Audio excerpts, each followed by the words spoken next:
All right, so thank you for being here. We're in module 7, week 7 of kernel, and for many blocks, this was the last week before we added a happy ninth, and we're excited about that for us because it gives us just a bit more time. But this week has come to feel like a place where we want to start ending well, at least with this particular cycle of of a kernel block. And our hope is that it feels like it can both be a way to um, appreciate the the ending of a 9 week cycle, but also hopefully lead to new beginnings of different kinds. And I think what's worth noting to me is that there's been 8 or so weeks where we've gotten to see that these distinctions or these companies or these projects that people in a kernel block are working on um, might give way to stories of people that have made introductions at the beginning of a program and tried to share both who they are and the projects that they've worked on, and effectively like where they are in time, um, and have then gone on to share over 9 weeks different aspects of their ongoing thoughts or their ongoing work. And that's happened, of course, in the firesides and in the office hours and in the learn juntos, but oftentimes it's been an ongoing part of the process that we've undertaken together. Um, so we're at this moment in KBX. Um, the feeling, What? the feeling is that we want to, or just like turn back to um, a particular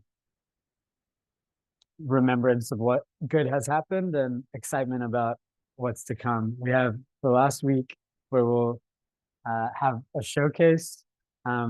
We have a good number of people that are here who've signed up to join us. We're expecting about 20 projects, and we'd love to have as many people there as possible.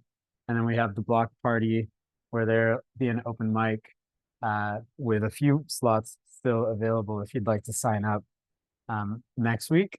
Um, and and that's kind of the moment that we sit in. I think the last channel that I'd like to call out is the gratitude channel. I think that it's a nice moment always near the end of the block to try to remember if there was any particular person that helped you along your way. And if you decide to post in the gratitude channel, that's great. But perhaps just consider this uh, a nudge towards saying thanks if anyone has helped you in your work or uh, in making your time in kernel a little bit more easy. Um, and perhaps beyond kernel, um, just a nudge back towards that thought. That's kind of where we sit this week. It's the module entitled "The Gift." Um, it turns out to be as technical of a module um, as it is an exploration of giving. The nature and structure of gifts is something that we talked about in good detail in the Learn Junto yesterday, but we want to interrogate that a bit further before moving into another part of the module that we perhaps covered a bit less yesterday, which is called scale ability. Um, and this fireside, more than most, is intended to feel maybe a little bit more like Learn Junto. where we don't have a explicit guest, but we hope that anyone who has specific thoughts or insights might be willing to share them.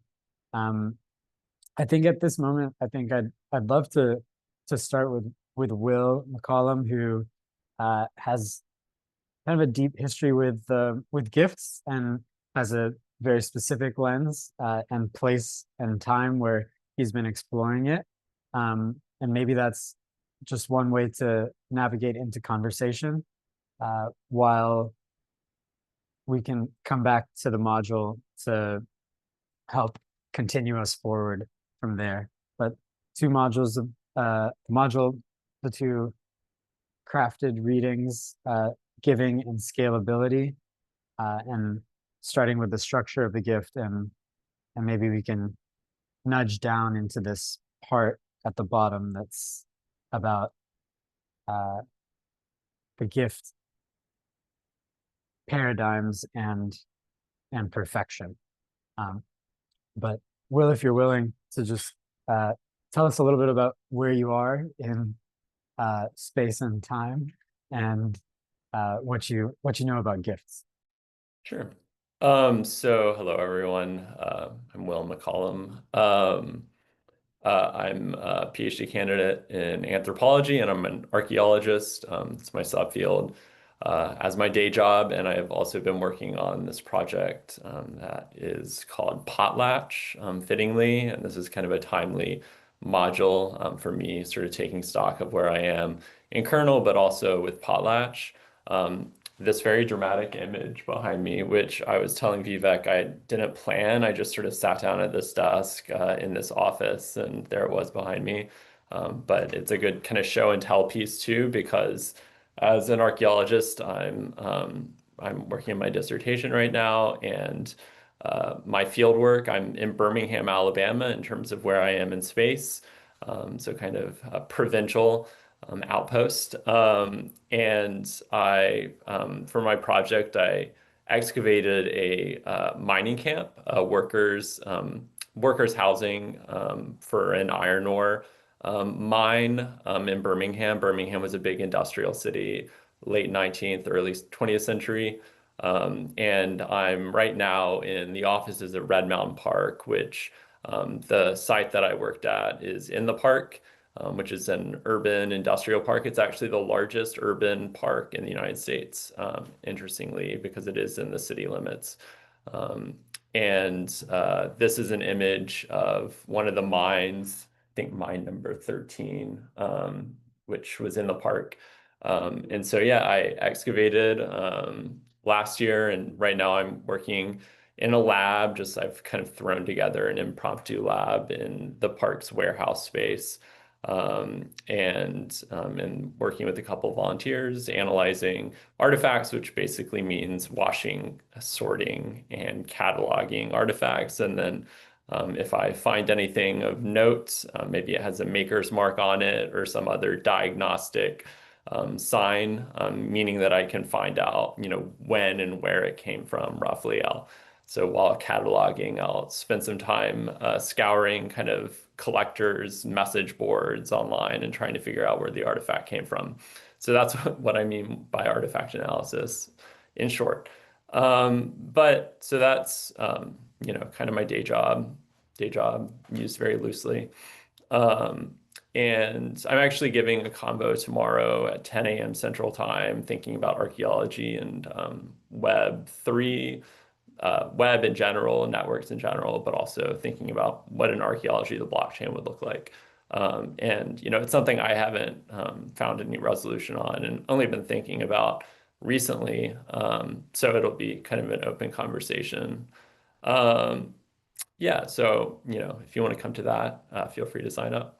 But the other thing I'm working on, and what is the sort of foundation of my experience in kernel, is I'm working on a project called Potlatch. And in short, this is an idea unrelated to archaeology, but tangentially related to anthropology. And it's kind of in the name, Potlatch being a gift-giving ceremony. that was practiced in the Pacific Northwest of the United States and in British Columbia of Canada. But potlatch as an indigenous ceremony was kind of the central economic sort of mechanism and exchange context in those communities. And it was a way of sort of divvying up political rank and also establishing social bonds between kinship groups. And so anthropologists have used potlatch to explore gift giving in general. There are a few other gift exchange systems around the world that have also been kind of fundamental in anthropological theorizing on the gift in Maori communities, especially in Papua New Guinea, what was known as the Kula Ring, which was a exchange network that also forged social bonds in the way that anthropologists think about the gift. But potlatch and sort of what I'm working on, the project in short, it started with the gift when I wanted to give someone something online, but realized I didn't have their address. So I wanted to send a physical gift, a book to someone. But as is the case online in many contexts, it's borderline taboo to ask people for their IRL addresses. And that sort of goes for all sorts of communities. This person was a podcaster, is a podcaster, and he's not big, but and I had engaged with him, but I still felt uncomfortable asking for his address.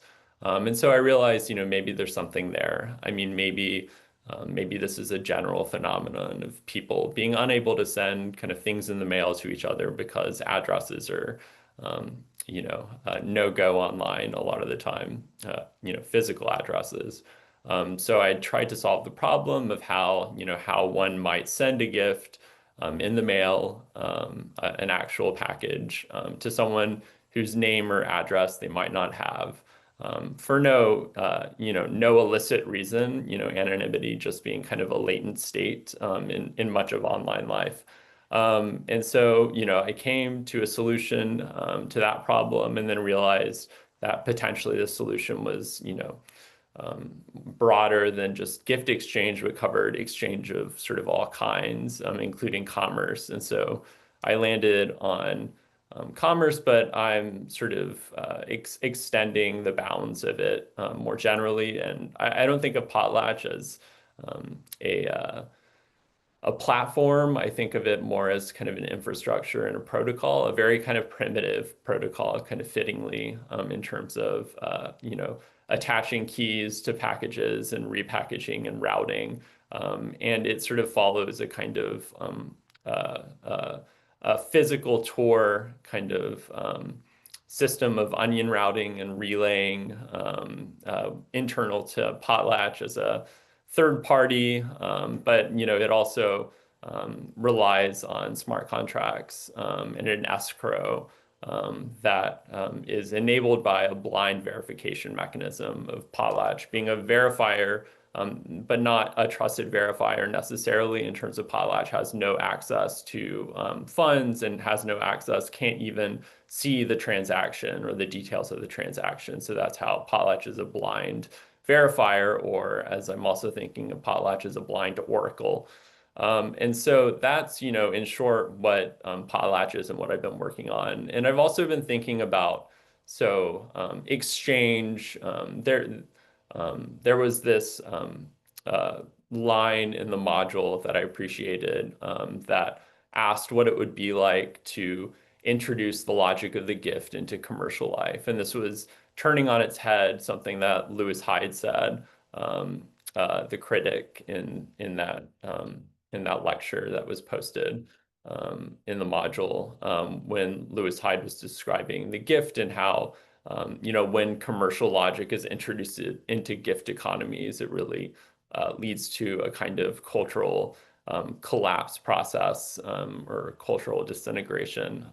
And to turn it on its head, what would it mean to introduce the logic of the gift, reciprocity, generosity, and also a kind of ceremony or ritual. What does it mean to introduce that to exchange or to commercial exchange, transactional exchange? And this line was really in line with what I've been thinking about in terms of potlatch.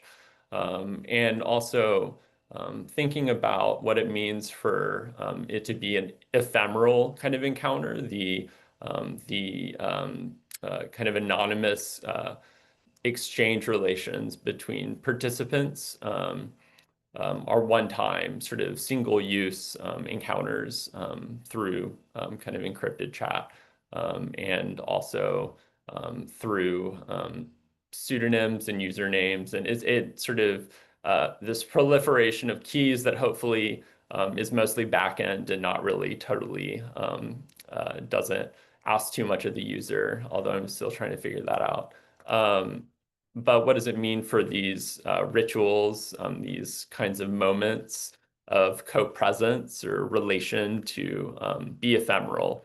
And what does that mean for relations of debt and credit, especially if someone is anonymous to the receiver of a gift or to the buyer of a good. And by good here, I'm thinking in terms of peer-to-peer exchange too. So one might imagine an artist selling a piece of art anonymously. But what does that do for credit and debt in terms of if you don't know who gave the gift or who sold you the item? How do you give them credit? And what does that mean about sort of the sacrifice of the giver or the seller or the producer, artist? To exchange without having an identity attached to that item. And this all started as kind of a conceptual problem and grew from there. And I've built little prototypes and sort of pushed the limits of my technical facility. But that's where I sit right now with Potlatch. And I've also been thinking about Potlatch as a kind of it would be semi-centralized but scale to full decentralization of allowing for like different people to take certain positions as nodes, different users and participants. But the idea would be Potlatch would kind of necessarily be semi-centralized at first as a literal kind of shipping warehouse kind of router. So a very kind of traditional brick and mortar business. Business I use very loosely there. I think of it more as a cooperative or something. But the idea would be, what would it be like to create sort of a social forum or organization like that that's not meant to last, but meant to disappear at the point that the protocol or the infrastructure exceeds the need for a semi-centralized organization. So those are some of the ideas I'm playing with. I'm hoping to do user testing very soon. User testing just meaning I am trying to, get a list of people who would be willing or interested in helping pilot this, where I am sort of potlatch in my little house in Birmingham, Alabama, and I'm helping coordinate sort of packages being sent between participants as kind of experiments and testing sort of the limits and also the just the formation, the configuration, the functioning of this system. So if you do want to participate or you're interested in these little tests and experiments, then I can drop my address in the chat. So I'll do that right now. And Will, there's a little message in there where 6 people so far have expressed interest in Oh, great. learning more. That's So wonderful. And I'll be giving a short presentation at the showcase too that you're welcome to join. And here is my address. So if you are interested, just get in touch. I'd love to hear from you. I wanted to end this actually on kind of a weird sort of note, or not note, but I've been working with AI on all of this, of course, and that's been a kind of I don't know about of course, but I am working with AI on a lot of this. And with ChatGPT's relatively recent capacity for storing memory across chats, and sort of adapting its register and tone to kind of match my own. It feels like I'm thinking with myself and engaging with AI, and sort of I think out loud, I think in language. So being able to engage that way has been a kind of co-presence too, even if it's kind of a co-presence with myself, right? And last night I sort of did a fun little exercise where I prompted ChatGPT with the deep research function and had ChatGPT write a manifesto for Potlatch, which was kind of fun. And so I'm going to read just a paragraph from this. It's relevant to the gift. ChatGPT is any sort of AI. I was using Claude, but the limits, the token limits, was kind of keeping me from working in a more sort of prolonged sense, or in a more continuous sense with a chatbot. And so ChatGPT has kind of picked up the slack there recently. But this paragraph in the manifesto I thought was fitting, which I'll just read here. And ChatGPT, of course, is very flattering. So I love hearing my words recited to me, I guess. They're not actually my words, but ChatGPT is definitely kind of in for the way that I would speak about it too. But in this paragraph, in the middle of this this generated manifesto, I would never make public. I would write my own manifesto, to be clear. But here in this paragraph, Chat says, quote, the anthropologist Marcel Mauss, in studying the potlatch and other gift cultures, noted that the gift carries an obligation, a spirit that binds the giver and receiver in a social bond. Potlatch, as we envision it now, acknowledges that insight, but twists it. Yes, there's the spirit of exchange, but it is not the spirit of personal obligation. It is the spirit of shared refusal and solidarity. The bond is not between individual A and individual B, for they may never meet again or know each other's true identity. The bond is between each participant and the community of refusal as a whole. In giving or doing under the aegis of potlatch, one affirms an unspoken pact. I too will uphold the space where we are free to give without taking, act without asking, appear without being seen. It is a covenant of anonymity. We do not owe a debt to each other in the classic gift sense. Rather, we jointly owe a debt to the principle that made it possible. And how is that debt repaid? By keeping it alive through further action, further gifts. In this way, potlatch avoids the trap of gift economies that sometimes become tight circles of obligation and status games. The lack of fixed identities means no one can easily game the system for glory or influence. Any attempt to do so dissolves with the identity that attempted it. Generosity in this realm is paradoxically selfless in the literal sense. Without a lasting self to aggrandize, generosity becomes simply functional, something that is done because it is needed, not because it makes one look good or powerful. There's ChatGPT, and I thought it was relevant to this week's readings and conversation. So I'll just end it there. Thank you. Thanks so much, Will. Gives us a lot to, it's like really relevant, specific protocol, and then back out to some of the reference points. Thanks to GPT for joining along.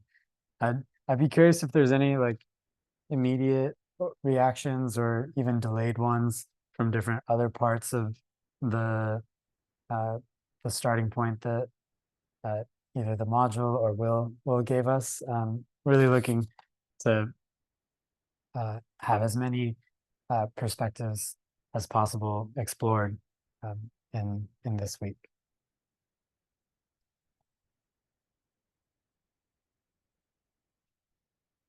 And if I did have one last thing to say on it, would be like, given where we are in a kernel block, if there are any stories that come to mind that have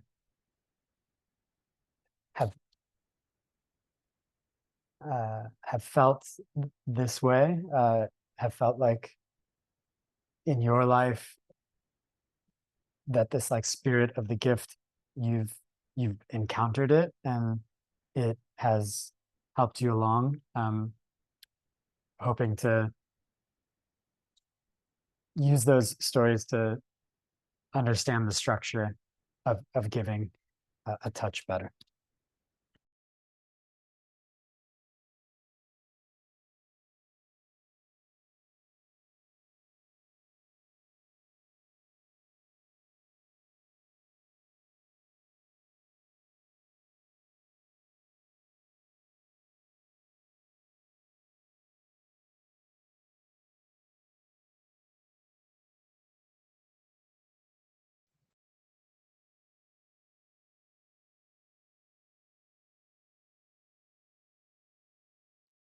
Maybe I would like to jump in by making a reflection about the global situation in the world and how kernel is exactly the opposite. And I want to be super grateful for that, but I also want to recall like we're living all these things around geopolitics and world trades. And if you like, I would like to ask to Will, like if you see historically, like most of the greatest empires are sustained and defend through trade routes. So having this as it evolved, I'm trying to connect with the present. As it evolved, like right now we're living the same things we lived or society lived like 400, 500 years ago, but in a more accelerated or exponential way through forex, through stocks, through bonds, through everything.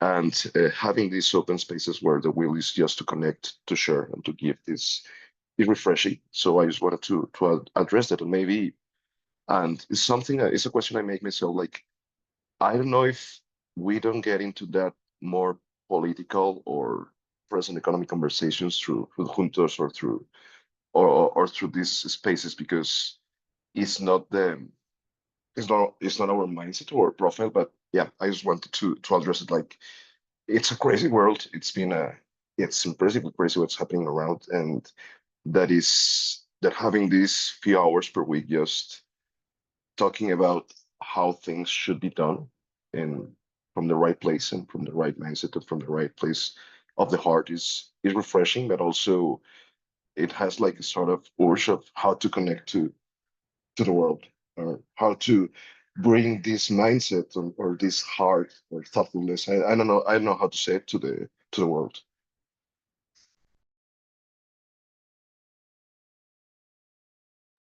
Go ahead, Vesta, please. Um, this part on gifting actually like helped me reflect a lot on my both like my family and heritage plus like the weird struggles I have more recently. So like growing up, I think like um I don't know, my parents were kind of trying to show me like, hey, Iranian culture, it's a big gift giving culture. And um we were always giving, but then we would come back home and be like, because we were always in these places that were like um culturally mixed, we would always note like, oh, like the gift wasn't really received or it wasn't really valued. So that part about like how it's received was really important because sometimes I think we just like have inherited these practices without really knowing like why we do it. We just do it and then we get bitter. So I think like the not being conscious of like this is like a practice that I like have. And more recently because I'm not situated in one place and I'm always moving from place to place. I noticed last year, especially, like I do love making gifts for people. Um, and I would like hang out with them for a little bit and then like make them a keychain or a dream catcher and like go out of my way to really make something and tell them like, hey, I loved meeting you. Um, but then something similar happened where I got a little bit bitter afterwards and was like, why did I do that? I don't understand. So reading this kind of really helped try to understand like what was I inheriting and why did I do that? And then why am I not able to just let go and like enjoy this act of giving? Because it's just a moment in time. And I think in the modern day, we're living in like a very high context life. Like there's just so much that happens in a year, in a day. And trying to just help remember or help make something physical to like for someone to remember that connection that we had. I almost do it for that, for the memory, because everything is digital, everything is so fast moving that when you have like a tiny little item from someone, it can just like mean that it can just like really ground them and make them feel like, hey, there was something that like connected me. So not quite connected to what you were saying, Daniel, sorry, but like this is kind of like the stuff that comes to mind for me. Yeah.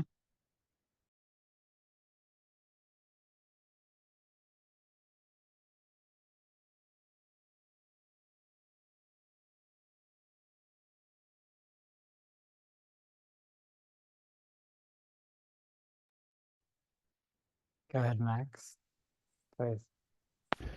So Vesta said something interesting, which is the gift culture around the world is slightly different from place to place, right?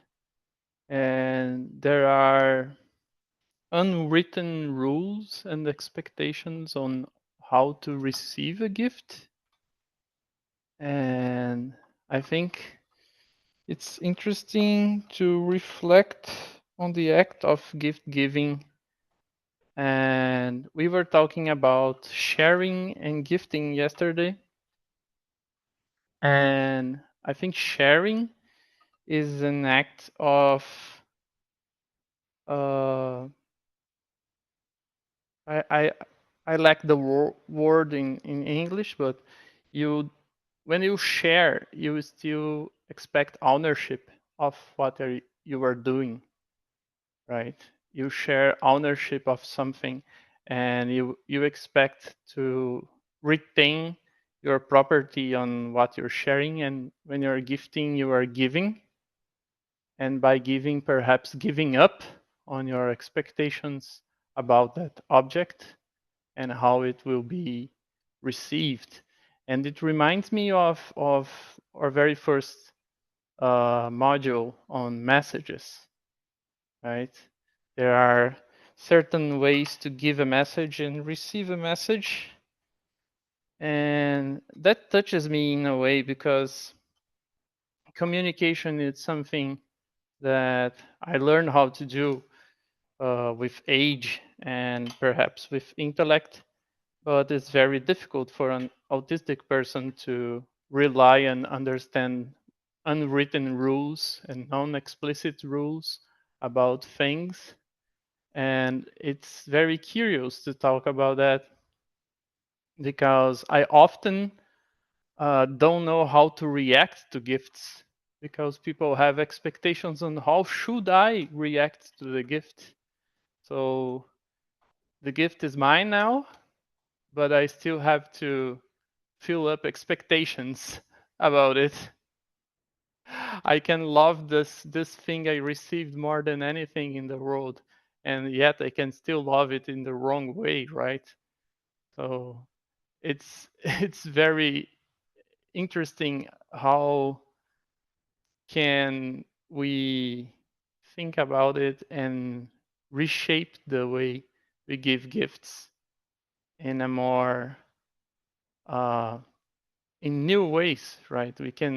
We have always the chance to do things in a new way, I think. And by being second, third generation son of immigrants also, I like to think about on how which traditions can we hold dear to our hearts and which ones are just habits of the old world that can be reformatted into new things, right? I think the most important thing about me about giving a gift is the act of giving itself and not expecting in return.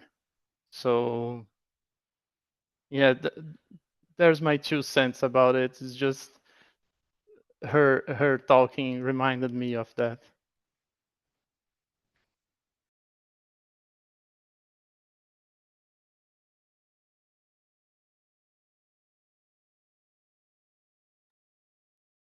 Please go ahead, Ramona. Guys, our discussion yesterday in the Junta reminded me to look up the etymology of the word gift. And it does come from the Old Norse, actually.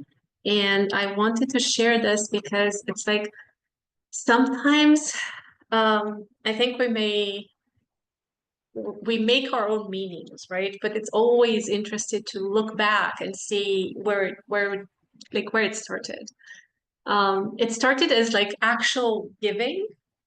And then it gained a sense of natural talent and something of inspiration or power bestowed by others that came towards the 13th century. But the older version was essentially coming from one of the Old Norse runes, which means gift, but it also means giving and receiving. And I think this is very significant, especially because of our discussion yesterday about like the gift is in the receiving of the gift, and then if it's not received in a certain way, kind of becomes something else. So like both, I think the nature of the gift is that both sides contribute to the meaning of it. If that makes sense. It's like both on the giver side is like, are you giving without the expectation of a return or an intended result, or manipulating the person that is receiving the gift? And at the same time, the person receiving the gift is able to receive it as a pure gift, or does it come with expectations, or maybe it's rejecting it because it doesn't match what they wanted in the first place, or it's like it does not fit into their culture. So we, like, both parties are making this gift mean something in a sense of a gift. Thank you. Thank you. I mean, it's such a gift that you've looked that up, and it's what you're saying, along with what's been kind of traveling around the chat about like the communicative nature of gifts, and then the fact that communication channels are not always so clear.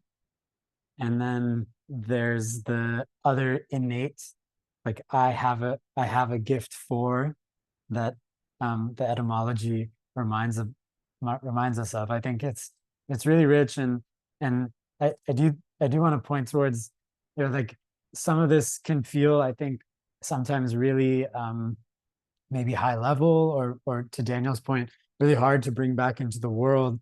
But I really want to encourage, like for me, like the end of this module, it gets back to communication, and explicitly the search for what were called perfect languages.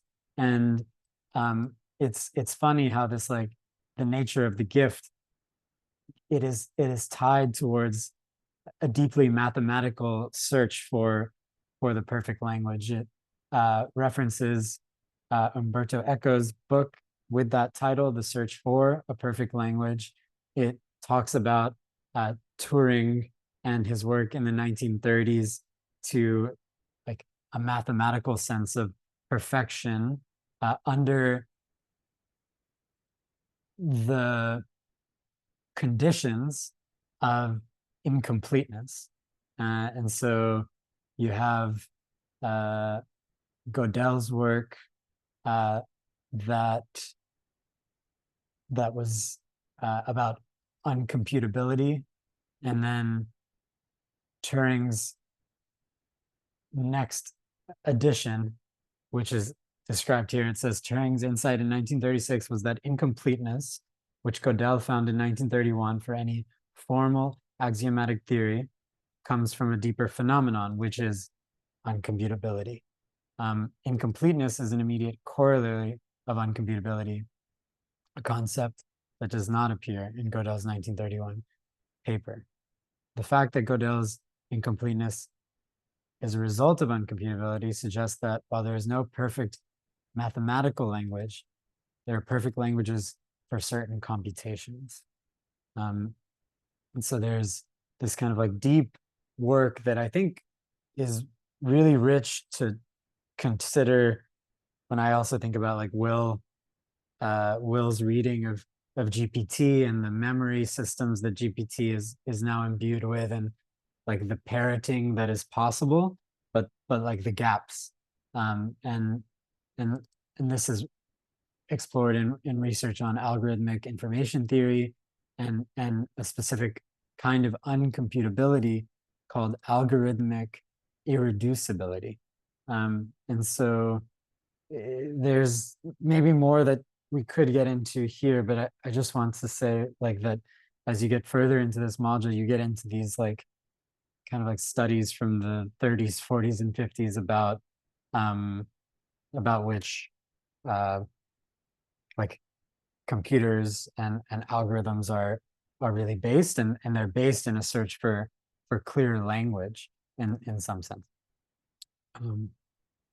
Clara, please, if you'd like. Thank you. It's actually like getting back to the giving nature. You guys, you just remind me about the concept of seva, like seva, which in Hindu, in Sanskrit, actually is translated to selfless service. So it's actually considered an important part of any spiritual practice. And it's actually like, yeah, a way to dedicate your time to giving to others voluntary. And it's sort of like part of any routine, I would say. So you work, you pray, you eat, you do sport, whatever, and you do your seva. And yeah, I think it's sort of like linked with what we are saying here about like giving and about selfless action as well. So just pure acts of giving out your time to others. And yeah, thinking about like, yeah, time is precious. So at the end of the day, it's the most important thing that we can give out. So no expectations on how the people will receive it. It's just about it, yeah.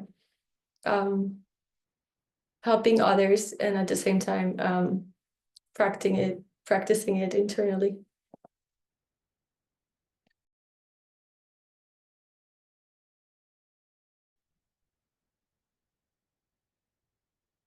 I think I have like two shares.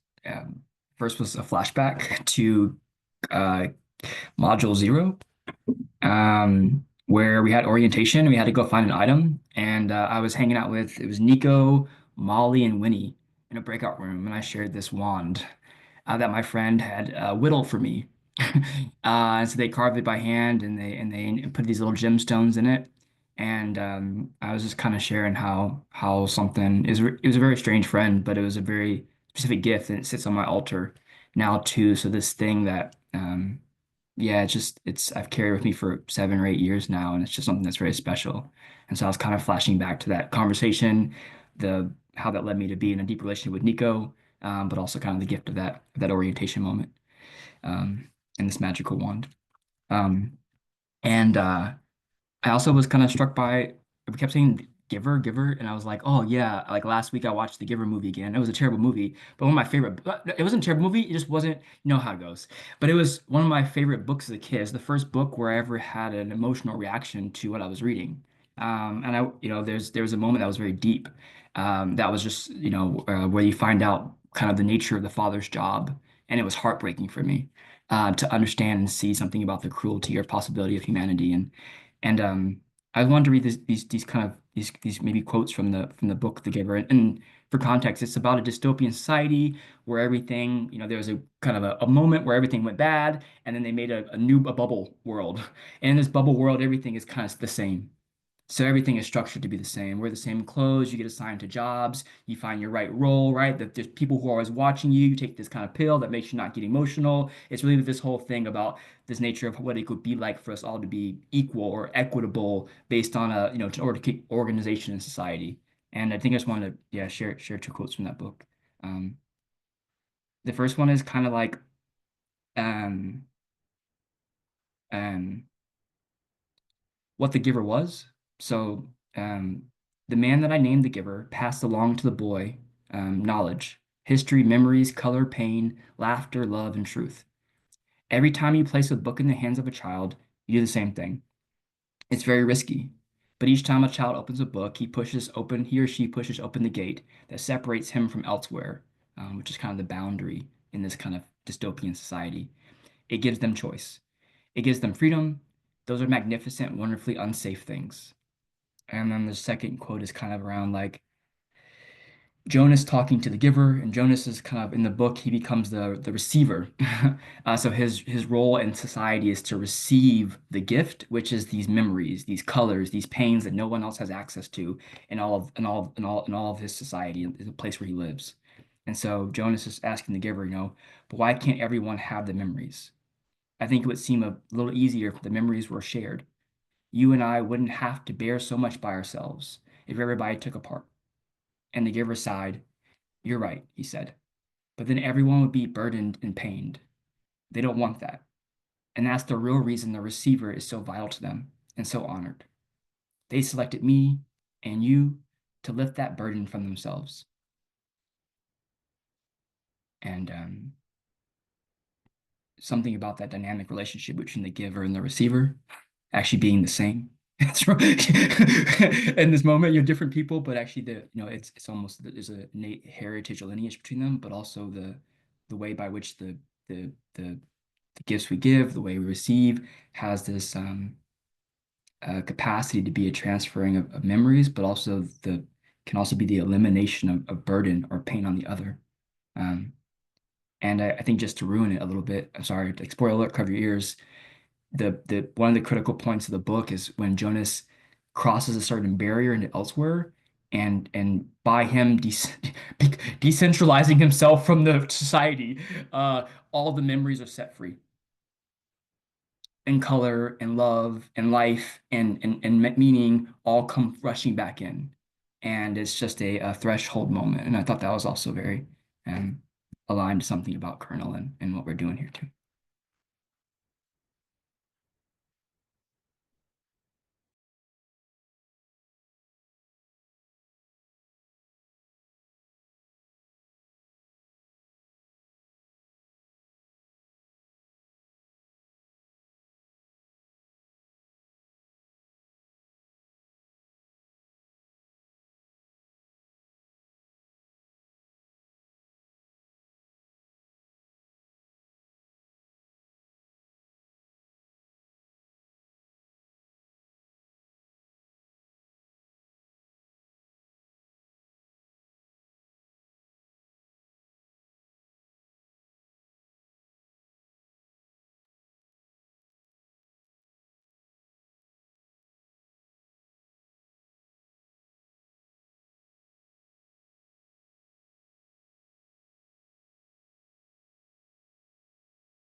It's just too good, Justin.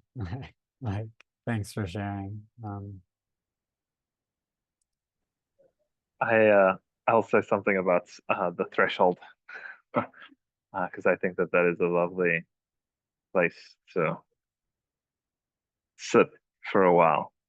The last love tree at the end of time, as it's sometimes called, or the border, if you're into border songs, and some of the work being done by our beloved Mapachiro, who I hope is still with us, because he actually contributed to the piece on scalability before KBX had even begun, and that's how I knew this would be a particularly meaningful and beautiful block on a personal level. Each block has its own flavor, but this was something quite remarkable because it had to do with a linguistic reevaluation of the word religion. And an addition from Cicero, meaning to read again, right? That already in the piece on scalability, there was this notion of relegare, that which binds one. And Oliver brought the notion of read again, but in a mutual manner because of the intensifying prefix of re, but with a particular specificity that is unique to him. And the piece that I really wanted to touch on here was this notion in that piece of the unpayable debt, right? That like Benjamin Bratton's notion of planetarity and and this question of like, will a world wide web of wisdom survive the consequences of its own appearance? Like all of the stuff that it's taken to get here, like, can we survive it and still like body forth the possibility that we sometimes in our greatest moments sense exists? And that notion of an unpayable debt is to me just like so deeply woven into what it means to go on learning how to learn, as well as what it means to really give and receive. Because like that's why, like Acacia mentioned it in the Learn Yunso yesterday, it's why there's like this hesitancy around receiving gifts at all, because you know that ultimately all of them are unpayable, right? Like you can never pay it back ever. And so there is that like very, very deep link between gift giving and debts. They're not necessarily complementary opposites, but they call one another into being in this kind of inevitable way, right? Like once you receive a gift, you're always in debt. It doesn't matter what you do. And knowing that it's unpayable and still having the capacity to like go on learning new ways to cross the threshold and set the memories free, but then like start it all over again, you know, because the story begins again every time anew, you know, like we close the book on this story and then a new one begins. It's not like it's ever done. And that kind of scaling ability is really at the heart of, I suppose, what we're investigating together here, right? That's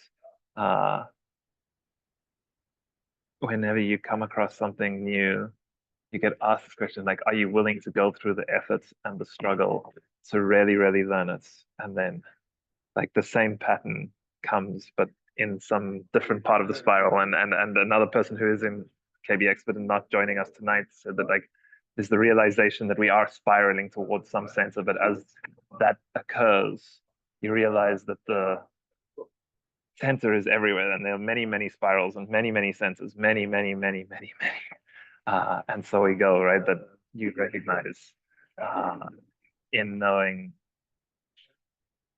that wisdom can never survive the consequences of its own appearances, and yet by grace it does. Because ultimately, like the recognition here is that like life feeds on life to go on living, right? That's the monstrous fact at the heart of everything. And it's also the greatest gift, that like life gives itself to life to go on living over and over again. It crosses its own threshold every single moment it's doing that. And to participate in that mystery is unspeakable. And you can, yes, you can also choose, like, does that bind you, or do you read it again over and over again? And ultimately they're the same thing, but it's a difference of a tiny, tiny degree in terms of how you look at it. Am I bound by it to keep on repeating and coming back to life again and again, or am I bound to it in the sense that I get to read and read and read again the holy tablets like written on my own heart? So that threshold is a lovely place, Justin. It's a beautiful, beautiful story.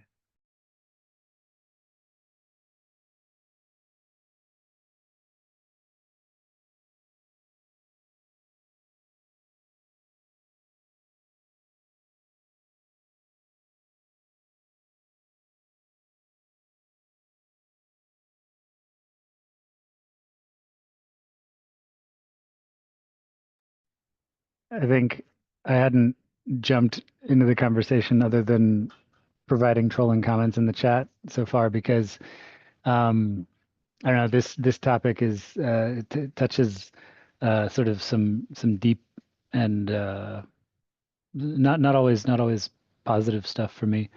The idea of the gift, and one thing that I've been hearing us talk about in different dimensions is the idea that there's always an economics of the gift, and that's perhaps a sort of harsh way of saying it, but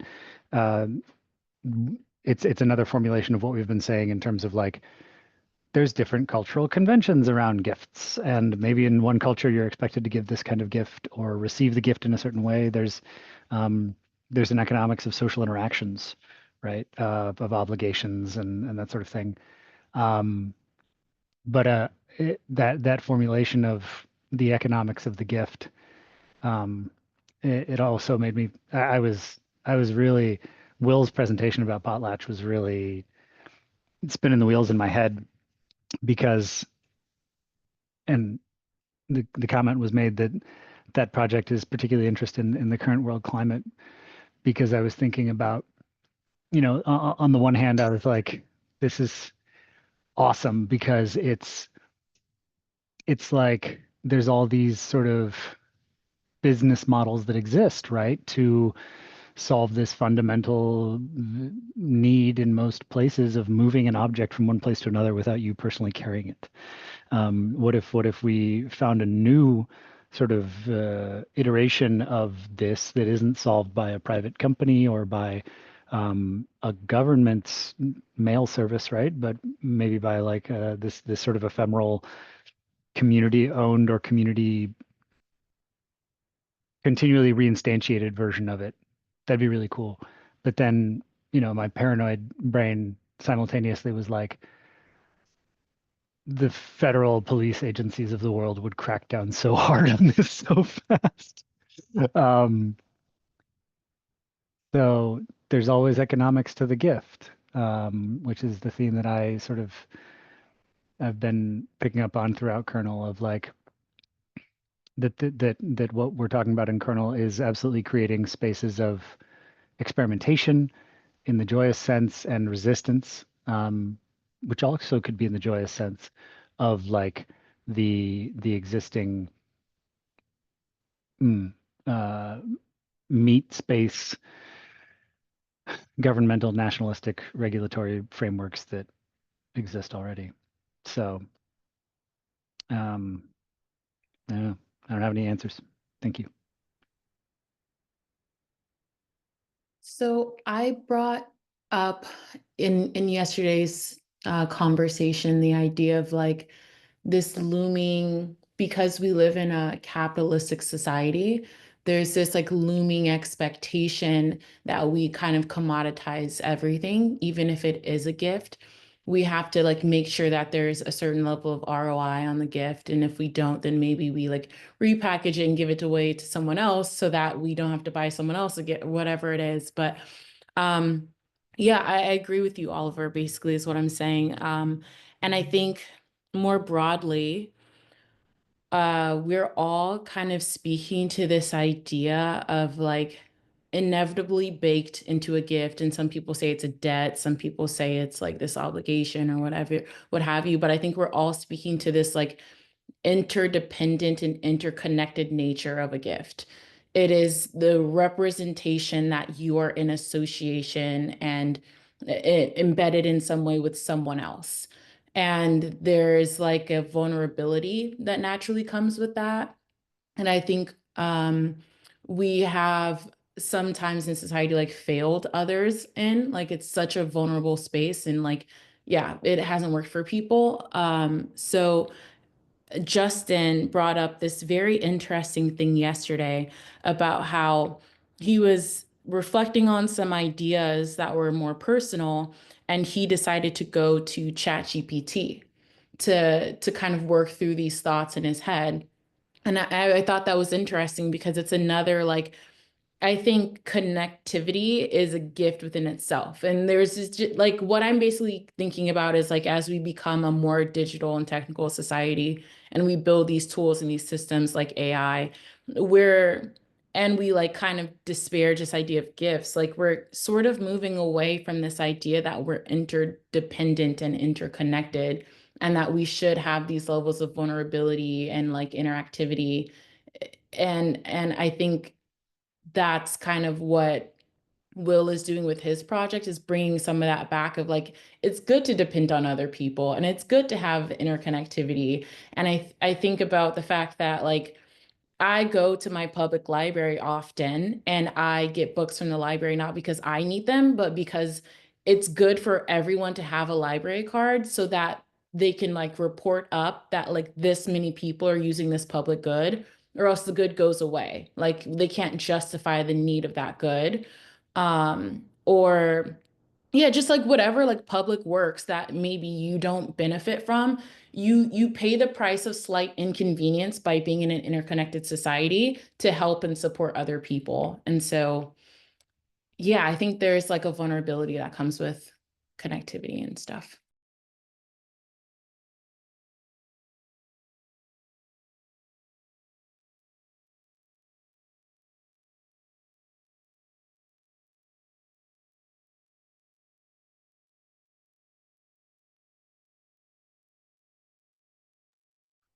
I just wanted to address regarding this cultural difference around gifting, but also the economics of gifting or the necessity to keep track over this ownership of the gift. Something that every culture and every common way I've heard here is regarding time. Like it seems that the main measurement of the about the gift is the time you spend thinking about the gift itself, and it's something very interesting. I come from a very complex family, and one of the main red points between our interaction was always gifting moments. I don't know, maybe it was around 10 years ago.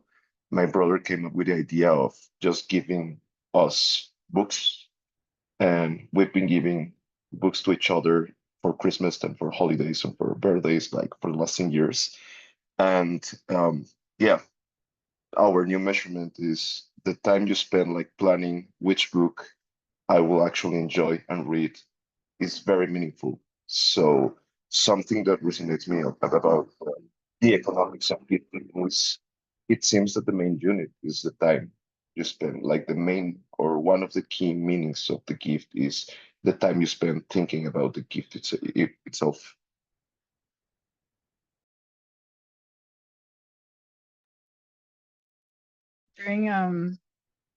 During COVID, like I was part of a network of share houses, and we were all weirdos, so we had kind of like no norms. We were all kind of just coming together and figuring out like our own culture. And I remember when we had a house party, we asked for gifts, but basically kind of said like, you know, it could be anything, it could be thrifted, it could be something you made, like whatever, like it's not meant to be nice. But it was inspired by another house that had this story of like, because the share houses were people were constantly moving between different houses.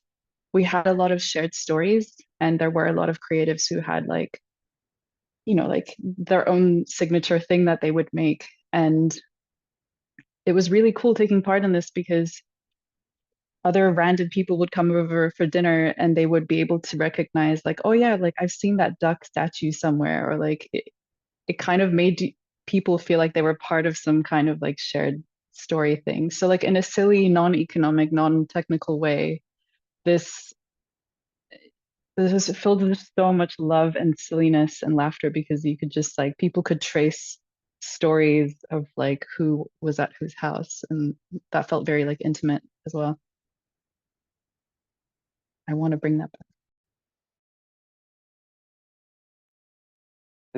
I think that that's like actually the most economic it could possibly be in the original meaning of the word, right? Like oikos, like home management, right? That's what like economics actually means at like a root level, and that's also like where I want to go with what Oliver was talking about, because I know that he's also, and in fact recommended in Colonel Derrida's text called Given Time, this notion of like the time that you associate, that you spend thinking about the gift is what makes it meaningful in some sense. But like fascinatingly in that text, Derrida is in fact talking about how a true gift, if it could ever exist, which it obviously couldn't because he's Derrida and wonderful like that, a true gift would break the circle.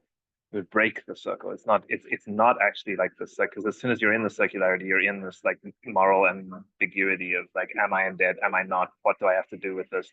To whom do I give it on to? If it's ambiguous, then I'm like Pablo Neruda receiving a pine cone from a friend underneath a fence and like entering into this wider and wider circle of giving, but I'm still ultimately trapped in the circle. It's still foreclosed possibilities. And so like something about the fact that we recognize in any in any action, but particularly in the really, really meaningful human stuff like gift giving, that it's always inevitably wrapped up with its own contradiction. There's always economics working its way into the gift. There's always the transactional elements working its way into what we hope to be non-transactional. There's always the profane and the sacred and the sacred and the profane, right? Like they're inescapably one and the same thing. And when you recognize that there's always that break, there's always like the enso never quite joins the sum of all positive integers from 0 to infinity is minus the 12. It comes all the way nearly back to itself, but never quite, right? And like it takes somebody like Ramanujan, who was, you know, a friend of every integer, to really recognize that, to recognize the shape of these things. And I think that like when you know that any action that you take, any word that you enter into, any thing that you do is inevitably caught up in its own contradiction, then you can like break the circle of like its own repetition and step across that threshold. That's always the invitation, right? Like you see it in the old languages. There's like in Arabic, the word for like the human essence is fitra, right? Fitra is it comes across often, and you find it in like Hebrew slightly differently in Kabbalah. You'll find like Adam Kadmon and these kinds of things. But fitra is fascinating because it also means crack. Right? It's like the human is the crack in the universe. It's the imperfection through which perfection knows itself, right? And goes on knowing itself in this ever expanding field of love. And like when you can recognize the crack you are and the way that leads to suffering and struggle and trauma and darkness and doubt and confusion and all of those things, and not shy away from them, but like use them as a means, just as you use love and joy and excitement and fellowship as a means of, again, like stepping over that threshold, and you let the memories free in joy and color and love and so on, right? And then we're really like going home together. We're all just like taking each other by the hand, going home like again and again and again, you know, and in this ultimate act of home management, where economics is lifted to what it really is, right? Which is like a true expression of the sacred, just like everything else. But even as I say that, it becomes profane, and I love that, you know, and I love the contradiction of it, and I go on kind of stewing in it, and it's simply the best playing in a brewery where I am at the moment, because, you know, like that's life, you know, it's unpredictable and it can't be reduced to one thing. So yeah, real home management.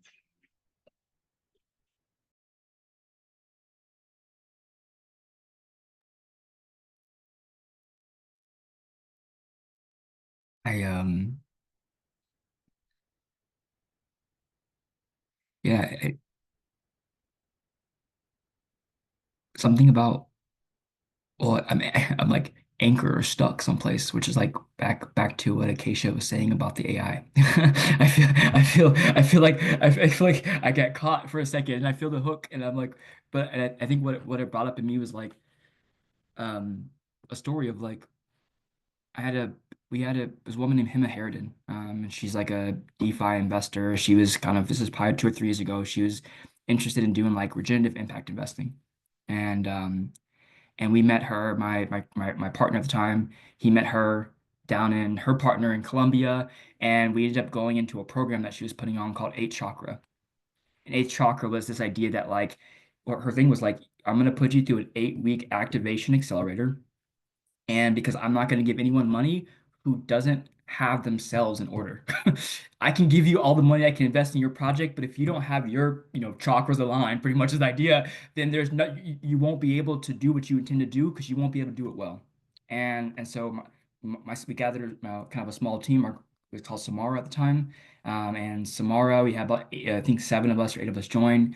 And so we went through this kind of 8 chakra program. And each week she like helped look at and heal different fears or blocks in your emotions or in your mind or in your heart. And the 8th chakra is really the place where we all connect. It was the field between us, right? As we're 2 hearts, 2 bodies, beings come together. This was the 8th chakra that we were looking to unite. And the program as a whole was about 3 months, but ended up being about 9 months to get to the final program, which was Venture Studio. And at the end of Venture Studio, she ended up investing about $75,000 into Samara Sanctuary Studios.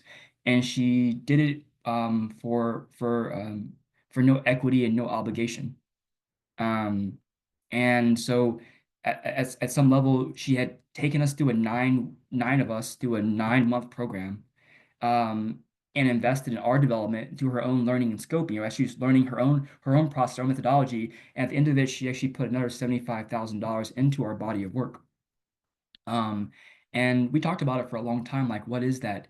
How do we relate to this? What is this thing? And we met a few times, and our discussion, we came to a place of clarity that there was no debt and there was no obligation. There would be no formal legal contract between any of us. This is what it was. We had gotten to where we had gotten to, and we had decided what we had decided, and it was just clean. And I think what I noticed is that didn't mean the sense of debt didn't still live in me. You know, I realized and felt like, whoa, this is something different. And this is a very different way of working in the world. And it aligned to what we were doing and where we were coming from. And we used that money in a very similar way. And yet, even to today, you know, without having to be in contact with him, we pass each other in kind of glances and checking, oh, maybe another year we're checking again. You know, we both feel like we're in a very good place. There's this sense of how, like, I guess I was feeling this question, like, is it wrong? Not even wrong, but like how beautiful it is also to be in that endless spiral of gift giving, because it is something that motivates and shapes all that I do continuously. Having learned that I could do things differently and also felt this possibility, I can't not become something greater than what I once was because it's here. I can't quite put that very well, but it's like that was, you know, and so I felt that, you know, I think Andy was kind of saying how you have this kind of these kind of paradox, or always these cracks, and those cracks always allow for more to come in. And I just was offering that because in these 9 months, it was one of the most deep and vulnerable and open times I've ever been in human connection, both in group but also with individual. And I think that, you know, I guess it anchors back into the AI thing very in a really interesting way, because I think also one thing that I learned through that process was how to hold what was mine, and how to be able to bring that vulnerability or that connection or my fears or my pain to others in a just right way.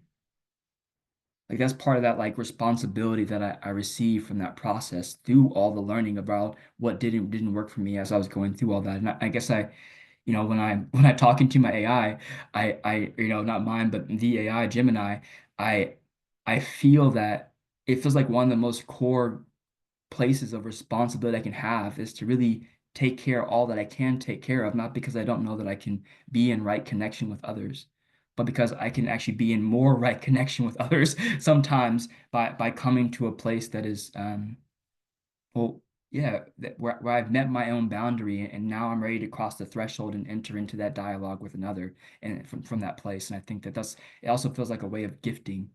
Not that I don't want to receive, not that I don't have something to give, not that I don't think it's an endless exchange, but by being able to really take care of the economy of this home first, I can then have these more complex homes or structures come about in a more right way. And I think that, you know, these technologies enabling that level of cleanness or clarity or healing or work that is once was inner and very lonely, but now I can do so in my aloneness, but in connectivity, like that's also like a gift. Um, yeah, I think that's what I want to say.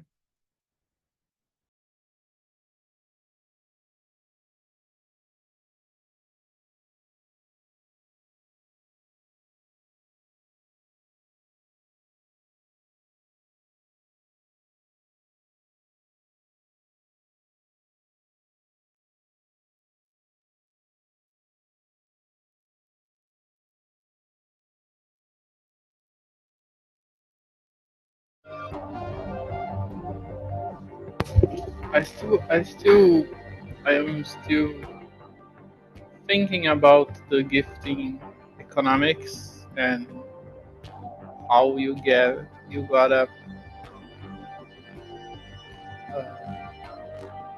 Maybe Max, just for a second. There's a lot of beautiful music behind, but if you'd like,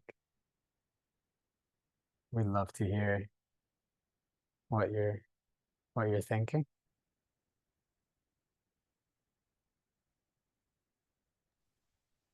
Hello. Is it Yes. better? Yes, thank you. Is this thing about giving and receiving gifts on conditions is still lingering in my head. What would be the ultimate act of giving if not forgetting about what we just gave, right? It reminded me that sometimes I find someone in life and I think it's a huge blessing. I encounter a friend or someone from work from many years ago, and someone says, I did something for them or I said something to them, and that changed their life in some way. And it is something I totally forgot about. And sometimes for me, that's one of the greatest ways to give a gift to someone, to do something completely detached to the culture of retribution, and yet still have it make an impact, a positive impact in someone. I think having this in return, having this cycle of forgetting about doing it and then having it come back to you in some way, some natural way, is for me the greatest way to give a gift to someone.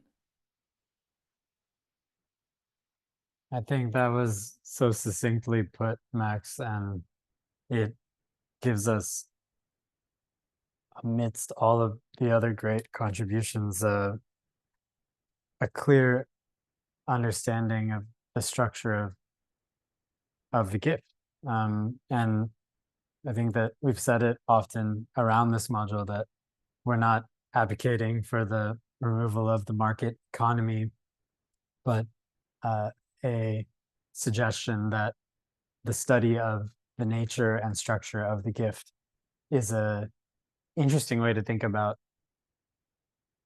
building new tools that might encourage this type of giving without the need for immediate receiving or better understanding, to Justin's point earlier, of how giver and receiver are interrelated, and looking for those styles of games to build into our technologies. I think that I've been impressed, although cautiously so, about lots of the things happening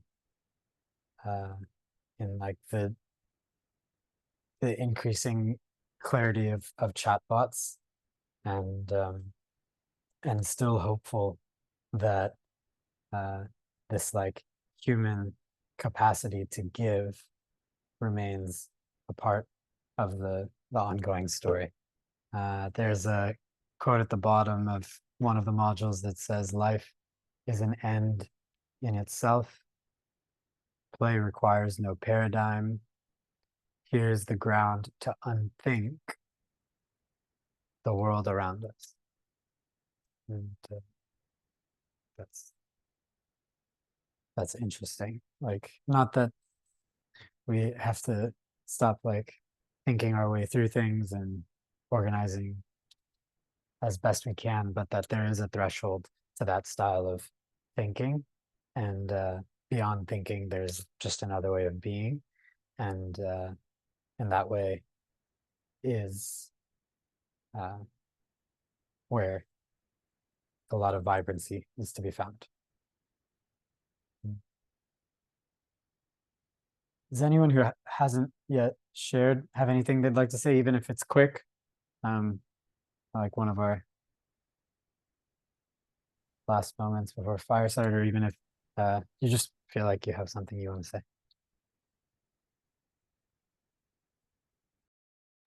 Yeah, I have something to say. It's probably a bit of a detour from the gift giving side of things, and more towards that final part of the module, specifically around the perfect language.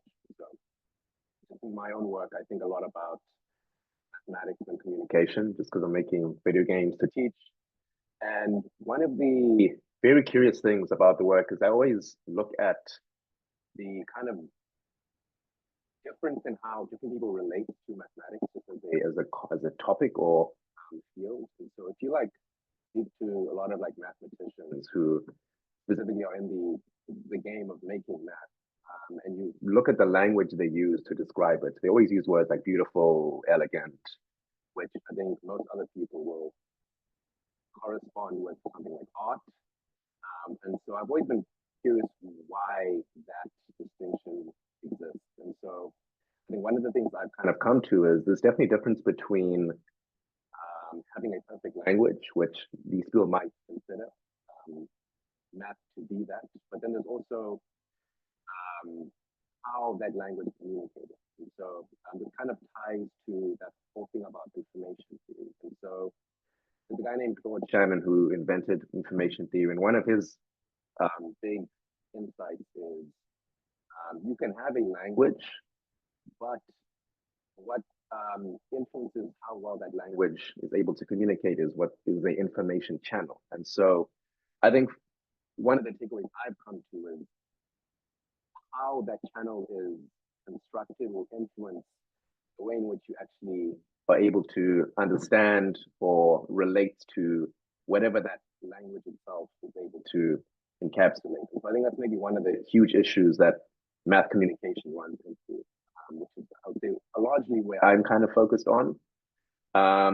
But maybe relating it back to that specific section in the module, if you look at just how history played out, someone like Leibniz, who had a huge influence on how math notation was designed, he was more interested in like math as like conciseness and putting down the least amount of symbols to communicate what you want, which I would say optimized math towards that goal.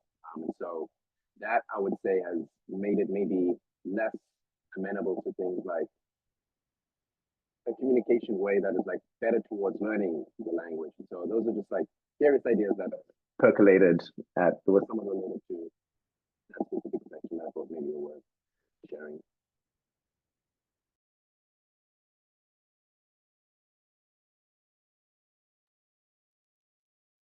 Incredible. Thank you. Thank you, Afika. Yeah. I really cannot wait to play more with some of the things you've been cooking.